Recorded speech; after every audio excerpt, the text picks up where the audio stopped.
नमस्ते। बाली लगाउने सिजन आइसकेको छ, कति बाली लगाइ पनि सकेका छौँ होइन। अब तपाईँलाई बिउ प्रविधि मेसिन किन्नको लागि अलिकति पैसा पुगेको छैन भनेदेखि किसान क्रेडिट कार्ड चाहिँ यो बेला प्रयोग गर्ने है।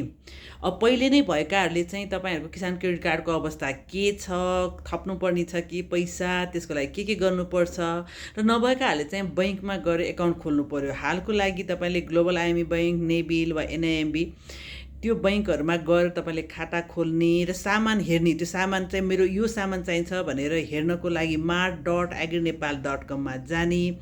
त्यसपछि अरू फर्दर कुरा गर्नु पर्यो भनेदेखि त्यहाँ वाट्सएप आइकन छ mart.agriNepal.com मा, वा नभए agriNepal.com मात्र गर्नुभन्दा पनि त्यहाँ छ। त्यहाँबाट चाहिँ वाट्सएपमा हाम्रो साथीहरूसँग कुराकानी गर्न सक्नुहुन्छ। साथै उत्पादन बिक्री गर्नको लागि बजारलाई अहिले नै सुनिश्चित गर्ने हो भने तपाईँले हाम्रो एग्री नेपाल एपमा रहेको यो मेरो आइटम यति यति छ, क्वान्टिटी यस्तो हुन्छ, म यतिजना किसानसँग काम गर्छु भनेर तपाईँले गर्नुपर्छ। सहजीकरणको लागि हाम्रो कृषि दूत पनि तपाईँ बन्न सक्नुहुन्छ वा कृषि दूतको नजिकको कृषि दूतसँग पनि तपाईँले सम्पर्क गर्न सक्नुहुन्छ। सो किसान क्रेडिट कार्ड लिन चाहनुहुने महानुभावहरूले mart.agriNepal.com मा रहेकोमा वाट्सएपमा गएर कुराकानी गर्न सक्नुहुन्छ। त्यहाँ सामान के चाहिएको छ त्यो सामान नै किन्नको लागि हो तपाईँको लागि त्यो किसान क्रेडिट कार्ड है त।